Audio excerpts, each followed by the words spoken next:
Welcome to Iron Financial, the only place where we help you forge a stronger portfolio and cut right through the market's weakness. I'm your lead analyst, and with me, as always, is our market skeptic. All right, today we are putting Ares Management under the forge, and let me tell you, they just dropped an earnings report that has basically created a massive fault line on Wall Street. On one side, you've got these fundamentals that look like solid, unshakable bedrock. I mean, a financial fortress being built with absolutely record-breaking numbers.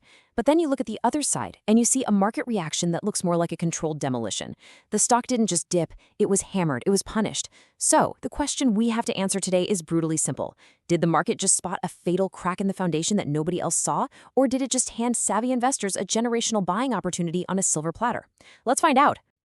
Okay, let's just get right to the heart of it. Lead analyst. You see this number on the left, $622 billion in assets under management, up a staggering 29% year over year. I mean, that's the kind of number that has executives popping champagne corks. It's an absolute tidal wave of capital. It is. And a number like that, it screams institutional trust. It tells you that the biggest, smartest pools of money in the world are looking at the entire landscape and deciding Ares is the place to be. This isn't just some retail hype. This is the very bedrock of their entire business model, and it's growing at a pace that is frankly mind-boggling. Fair enough. But then my eyes just snapped to the right side of the screen. An 11.19% collapse in one day. The market cap was just eviscerated.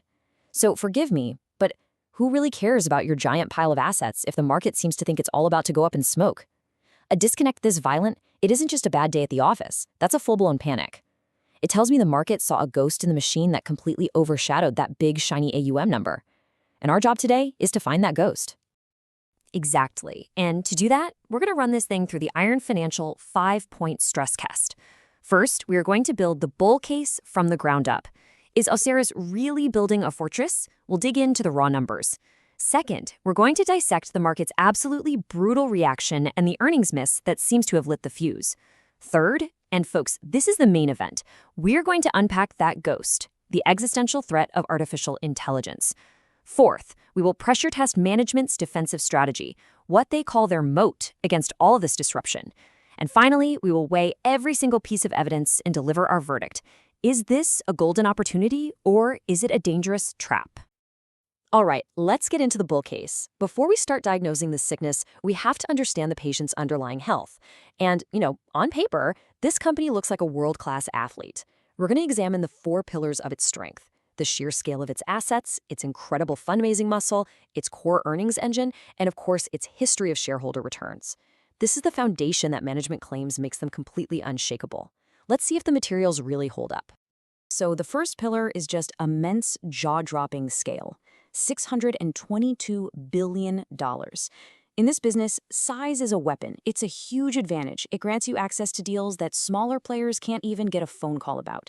And look, it's not just big, it's growing at an incredible 29% clip. That tells you that even in this really complex macro environment, Ares is winning the war for capital. Okay, I'll give you that. The number's impressive, no doubt, but, big isn't always better. Is this quality growth, or are they just hoovering up any asset they can find to pump up the headline number? I mean, is there a risk that in their rush to get bigger, they're actually sacrificing the quality of their underwriting? That is always the right question to ask.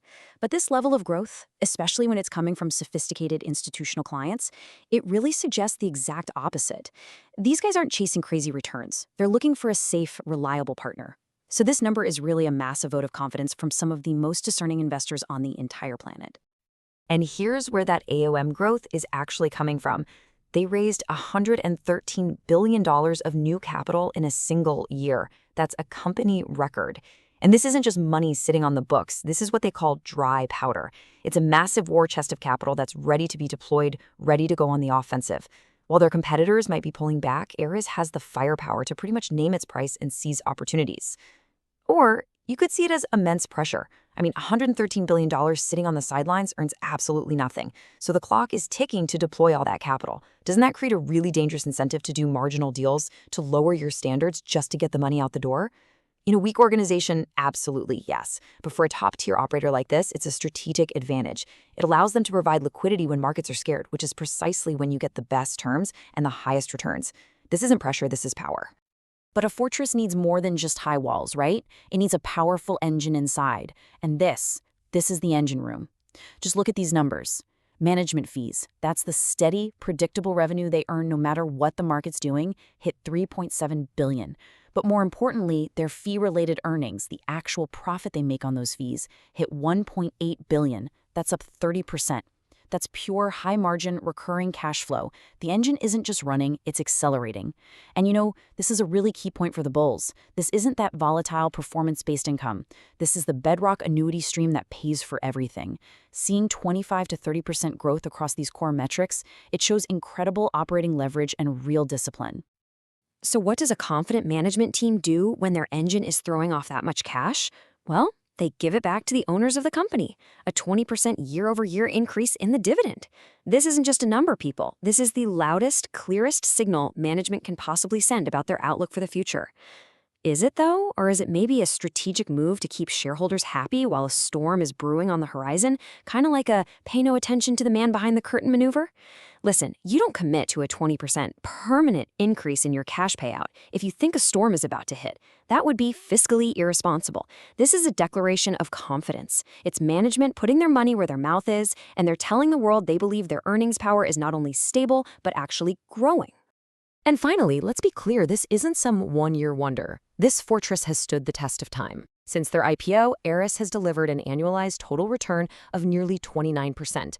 That has more than doubled the S&P 500. This is a compounding machine that has a long, proven history of creating serious wealth. Okay, the history is undeniable. They've been a phenomenal investment, I'll give you that. But as every single prospectus warns us, past performance is no guarantee of future results. The bull case you've laid out is strong. It's built on concrete and steel, for sure, but it's entirely backward-looking. The market, on the other hand, is a forward-looking machine, and it saw something that makes this entire history maybe irrelevant. Exactly. Enough with the glossy annual report. The fortress looks great on paper, but on February 5th, it felt a seismic shock. So it's time to stop admiring the architecture and start looking for the cracks. Because when a structure shudders this badly, something is fundamentally wrong. The market saw something it hated, and we need to find out precisely what that was. And here it is. Here's the initial tremor. This is the headline that shattered that whole narrative of perfection. Aris reported after-tax realized income of $1.45. The street was expecting $1.70. That's not just a slight miss. That is a 15% shortfall. And in a world where these companies are expected to be metronomes of predictability, this was a massive, massive red flag. This is the first crack. For a company that's valued at a premium because of its consistency, a miss this big is jarring. It immediately forces every single analyst out there to question their models. Was this just a one-time blip, or is the mighty earnings engine finally starting to sputter? And the market's judgment was swift, and it was absolutely brutal. The stock was already bleeding in the pre-market, down almost 5% the second that headline hit. But as the earnings call went on, the selling just intensified into a full-blown rout. By the closing bell, over 11% of the company's value had been completely erased on massive volume. This is the key. This wasn't a slow leak, this was a fire alarm. Billions in shareholder value just vaporized. The big money wasn't just trimming their position, they were sprinting for the exits. The market wasn't just disappointed, it was terrified. And a simple earnings miss rarely causes this level of sheer panic. Which brings us to the real question. A 15% earnings miss? Okay, maybe that justifies a 4 or 5% stock drop. But a double-digit collapse? That's something else entirely. That tells you that during the Q&A session on the earnings call, analysts heard something that made them question the entire long-term story.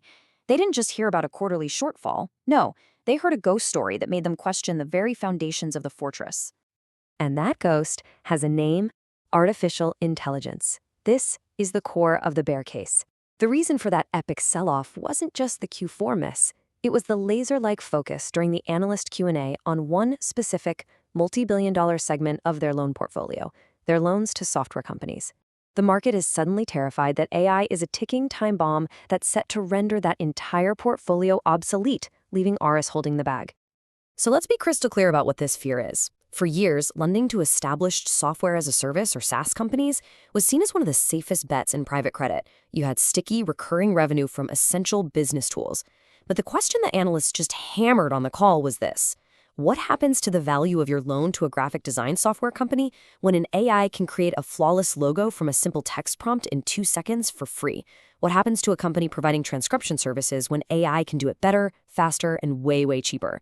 This isn't a cyclical fear, like a recession. This is a secular, existential fear of total technological obsolescence. It's the fear of lending billions to a company that makes horse-drawn carriages in 1907. The market is worried that a core pillar of the heiress credit portfolio could be rendered worthless, not in 10 years, but potentially in just 18 to 24 months. That is the existential threat that caused the panic. Okay, the fear is real, and you've articulated it perfectly. It's a terrifying prospect.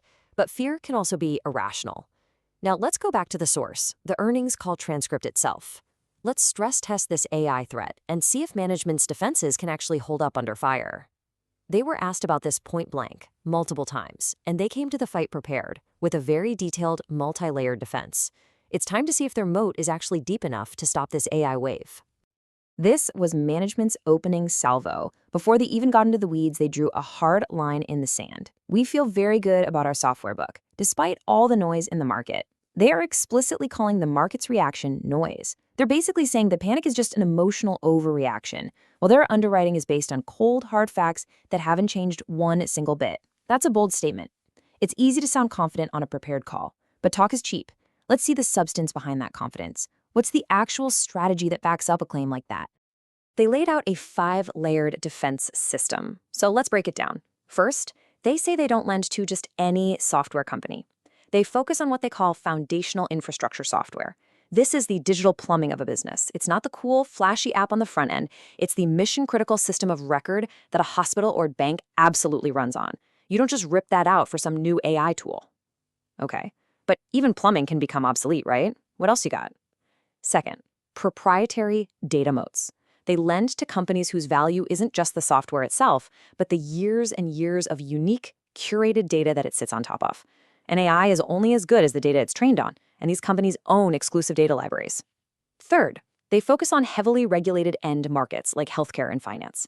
In these industries, the cost of an error from some new, unproven AI is catastrophic, so adoption is going to be slow and very cautious. Fourth, their portfolio companies have highly diverse customer bases, so there's no single point of failure. And finally, and this is probably the most crucial part, they are the lenders. They sit at the very top of the capital structure. They don't need the company to be the next superstar. They just need it to pay its bills. They get their money back first. And this brings us to management's trump card. This is the steel reinforcement inside the fortress walls, the financial backstop. On average, their software loans have a loan-to-value, or LTV, of just 37%. Okay, let me translate that. For every single dollar Eris has lent out, there is almost $1.70 of equity value sitting right underneath them, acting as a massive shock absorber. So that big 63% slice, that's the first loss cushion. For Eris to lose even a single penny on these loans, the private equity firms that own these companies would have to watch nearly 2/3 of their entire investment get completely wiped out first. That is an enormous margin of safety. It's a financial firewall. It's designed to withstand a massive impact, even from a force as disruptive as AI. The market is panicking about obsolescence, but it seems to be completely ignoring the fact that these companies would have to lose a catastrophic amount of value before Eris is even remotely at risk. All right, the arguments are on the table. We've built the gleaming fortress of the bull case based on record numbers and a history of incredible performance. And we felt the seismic shock of the bear case, driven by a legitimate existential fear about the future of technology. We've heard the market's panic, and we've analyzed management's detailed, multi-layered defense. Now, it's time. Time to put all the evidence on the scales and deliver the iron financial verdict. Let's just summarize the conflict one last time. The bear case is potent, and it is very forward-looking. You've got a significant Q4 earnings miss that totally broke the narrative of perfection. You have the market's violent, fearful reaction. That 11% drop is not just noise. And at its heart is the existential AI threat, a technological tsunami that could literally rewrite the rules for an entire industry. It's a case built on fear of what's to come. But the bull case is built on tangible results in the here and now. You've got record-shattering AUM and fundraising, a massive 20% dividend hike that signals extreme confidence from inside the company, a long-term track record of absolutely crushing the market, and a defensive structure, that 63% equity cushion that provides a huge margin of safety. It's a case built on proven fundamentals and cold, hard financial reality. So, after weighing all the evidence, the iron financial verdict is in. We believe this is a durable fortress that is weathering a temporary, albeit very severe, storm. The market is panicked. It has fixated on a speculative, long-term threat, this AI disruption, and has punished the stock as if that threat is a certainty for tomorrow. And in doing so, it has completely ignored the rock-solid fundamentals of today, the record growth, the shareholder returns, and most critically, the highly intelligent and layered defensive moat management has built, backed by that massive 63% equity cushion. We see a profound overreaction here. It is a classic case of short-term fear just overwhelming long-term fundamentals. The market sold first and is now asking questions later. And that brings us to the final question we're going to leave with you. We've shown you the fortress, and we've illuminated the cracks that the market fears so much. The street has made its move based on pure panic. The question you have to ask yourself now is, does that fear create your long-term advantage? Is this a moment to run from the storm with the rest of the crowd?